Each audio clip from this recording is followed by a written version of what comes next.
Hello, everyone. I'm Zelda Kelly, and I wanted to bring you this story. I know you like to hear a lot of my stories, so, I thought I would just give you an idea of this story in particular. You see, in 2020, a friend of mine who is married emailed me and said his wife hadn't been feeling well. He had a business trip in Florida. They are actually from another state where I am and hundreds of miles away from me. So there's not any, um, there wasn't any ability for me to visit and vice versa. So, interestingly enough, he did say that his wife was, she was ill, but he didn't really go into anything. And then all of a sudden, I didn't hear from him for, quite some time. I started to worry. I started to wonder what was going on. And he wrote to me then finally and said that his wife had been very ill and could not get into the doctor. The doctor was out of town, so they decided to go to one of these pharmacies that have a well, a little like a doctor's office that has a practitioner, maybe even a nurse practitioner or a physician's assistant in the pharmacy. So they went there. She got medication and she went back home. The next day, she was worse and it was treacherous. And she couldn't hardly move. The following day, her doctor was back in the office and agreed to see her immediately. And when she got into the doctor's office, he told her, "It's a good thing that you came and came when you did, because otherwise, I can tell you, you wouldn't be sitting here." He said, "You need to go to the emergency room right now. You do not go home and you do not hesitate." So they called an ambulance to where she was, or they were at the doctor's office. So lo and behold, they go from the ambulance. The husband follows the ambulance over to the emergency room. So what happens? She was in the emergency room and she flatlined.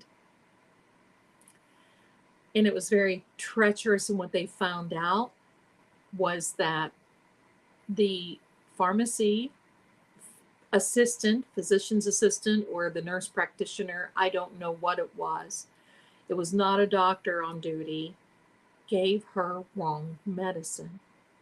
Now, they had to sign a waiver anyway by going to one of those places, so they didn't have any recourse. So, did she pass away? No, they were actually able to revive her. And she was really in such a bad way that they had to keep her in a comatose state in order for them to treat her and get these drugs out of her system and help her to really get better. The sad part is that just over the course of a few days, the drugs that she had been taking, which were the wrong drugs, did a lot of damage to her system, did a lot of damage to, I believe, her pancreas and her liver, and it was dire straits.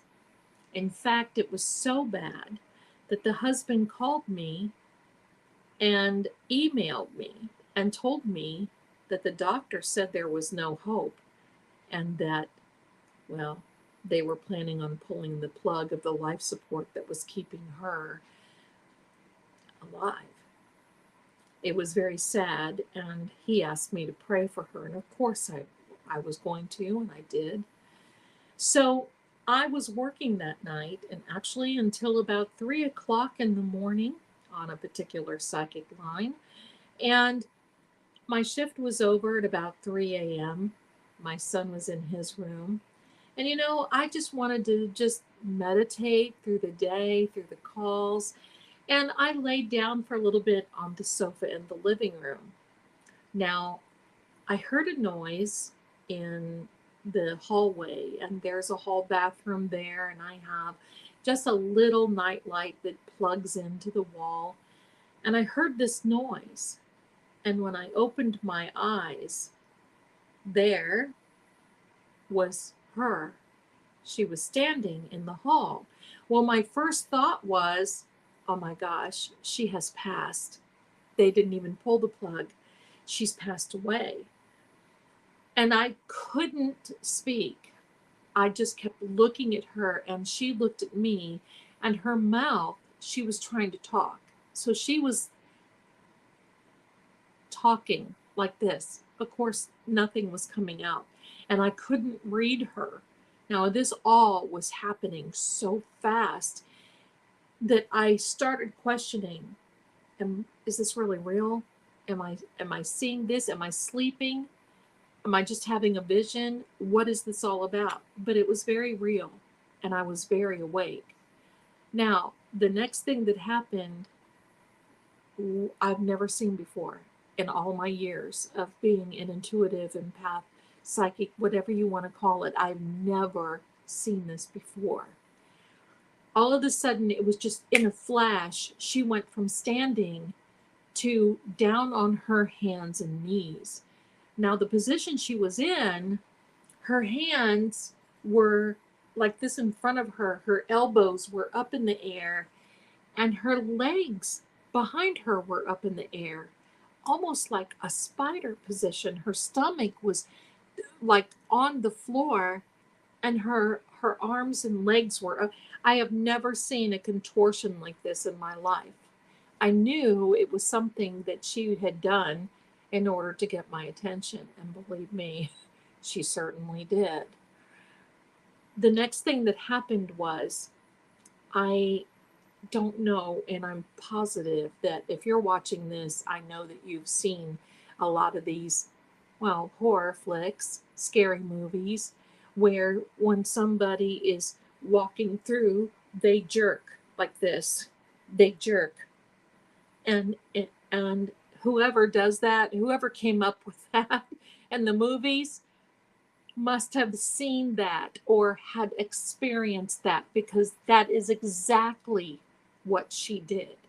She went from doing this, and I have chills now even thinking about it, moving from the hall, and it was quick right up to me. I was laying on the sofa on my left side, looking at this in almost disbelief, thinking, am, am I dreaming? What am I seeing? Because it was very clear, and the light that I saw was seeing this. Next thing you know, she was from the hall, and did all of this movement and came right up to me and was right on my ear. Now, she was trying to communicate to me, was whispering in my ear, was I've never experienced anything like that. I could not understand what she was saying, but she was so close that I could feel her breath on my ear. No kidding. When she crawled, when she crawled like that, I knew it was her. And I knew that, believe me, she was not gone. Just by the way she was handling herself. She was trying to get my attention, like I said, and believe me, she certainly did. What happened next was just a flash, because I welled up because I couldn't speak. It was almost as though something was just holding me back. I couldn't speak. It was close to being frightening. And lo and behold, when I saw all this, she came up to me, and the first thing I did was, oh my gosh, are you okay? You're going to be okay. I know you are. And I raised up and tried to yell for my son, who was in the next room, and nothing would come out. So finally, I rallied. She was gone. She disappeared just as quick as she appeared. And the next thing, I grabbed my laptop and I wrote him an email that said, don't pull the plug. Don't ask me why. Don't pull the plug. There's another way. She's not ready to go. Don't pull the plug. So the next morning, first thing, he saw this. What happened later was that he called another hospital right away in their town, and they said, yes, bring her over. Well, they brought her over there, and the doctor was looking her over in the consultation. What he said next was uncanny. He said, I can tell that she doesn't want to go. And if I were you, there's no reason to pull the plug on her. Don't do it. Let's work through this. Let's see if she recovers. Fast forward, she recovered. Now she had to go through many, many months of, reconstructive therapy. She had to learn how to talk again, walk again, how to eat. She couldn't stay by herself. Her husband had to stay by her side. She couldn't go anywhere, couldn't do anything. She wasn't allowed to drink any type of alcohol whatsoever, nothing. She had to watch her diet. It was all really retraining herself and getting her back to the way she used to be. I wanted to share that with you because I think it's important that sometimes these things come to us to impress upon us that maybe sometimes we need to pay attention, and we need to pay attention what's going on with people around us that we love. Don't discount the ability of the spirit and of the psychic mind to reach out when you need help, because that certainly happens. And believe me, this is a circumstance, and I'll never forget this. This is something that I will never, ever forget. So I wanted to share that with you. I have other stories of, things very similar. I'll be able to share with you, and I'll be glad to do that. And I want to thank you for being here and thank you for listening. If you please will like and follow me, I'd appreciate it. And as always, I'll bring you more very, very soon. So thanks so much for listening. You can find me over at psychicsecrets.com if you'd like a personal reading. And you can find me on social media at Psychic Zelda Kelly. Thanks so much for being here. I appreciate you. And I'll see you again next time. I hope you get some sleep tonight.